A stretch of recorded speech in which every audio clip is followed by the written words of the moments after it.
हई जनकपुर के नारी बता द बबुआ बोला तो लोगवा देत काहे गारी बता द बबुआ लोगवा देत काहे गारी बता द बबुआ राम जी से पूछे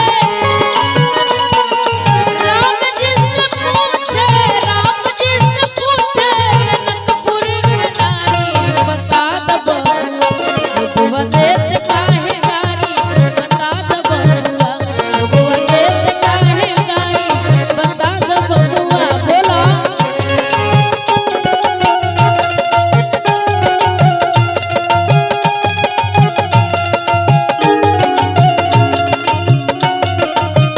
हरि बोल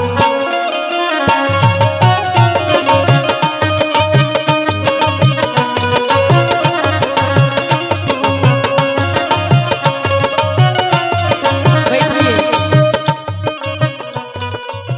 वाह वाह की बलिराम बबुआ गए सीता से और इहों की तरफ से हजार हजार रुपया के पुरस्कार मिलल और ये बबुआ के चाहत की महादेव जीवन में जितना कुछ हासिल करे के चाहत नहीं बाबा ऐसा कामना करिए आशीर्वाद दी कि जीवन में हर मंजिल हासिल को और बाबा की कृपा समस्त परिवार पर यहाँ के बन रहो क्या बात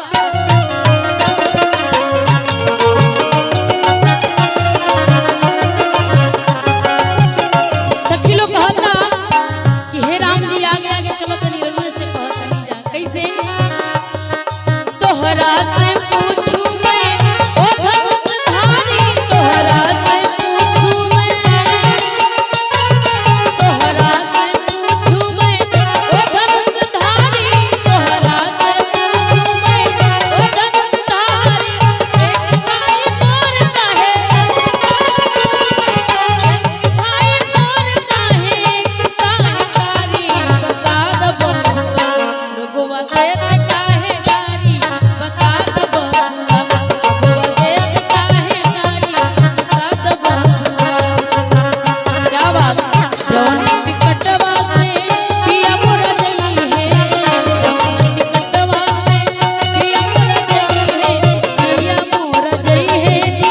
बस मोर जई है पिया मोर जई पानी पड़े टिकट गले जाए रे पानी पड़े टिकट गले जाए रे लिया पैर लिया पैर क्या बात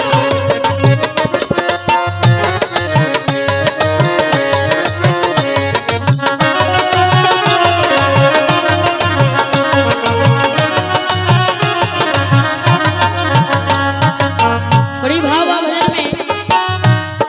सखी लोग राम जी के चेहरा देख के कहते कि बबुआ एक भाई को और एक आदमी करिया के हो गई नी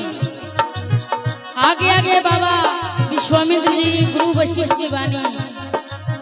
जे दाई लगत राम जी के बाबा लोग पर भिरल बा कहते लोग हे बूढ़ा बाबा के पगल पगल तारी हे बूढ़ा बाबा के पगल पगल तारी देखे में पातर खाई भर तारी बता द बबुआ लोगवा देत काहे गारी बता द बबुआ लोगवा देत काहे गारी बता द बबुआ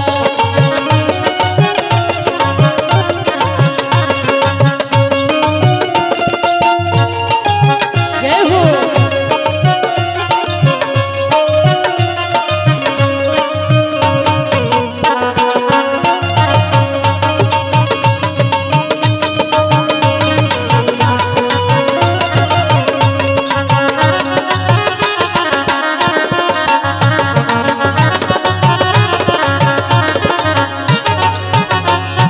राजा दशरथ जी कैलन होशियारी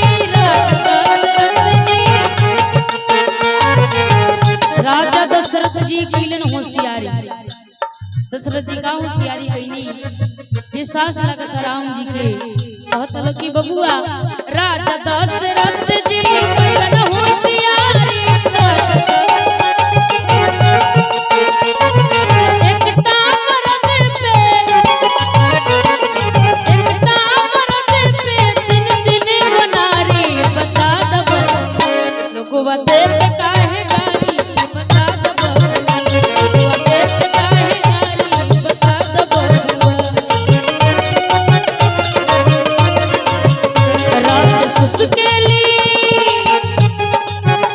रात सुसकेली दुनिया पलानी में रात सुसकेली दुनिया पलानी में कर दुनिया तेरा गईल पानी में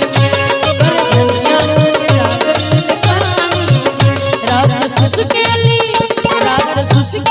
दुनिया पलानी में रात सुसकेली दुनिया पलानी में कर दुनिया तेरा गईल पानी में क्या बात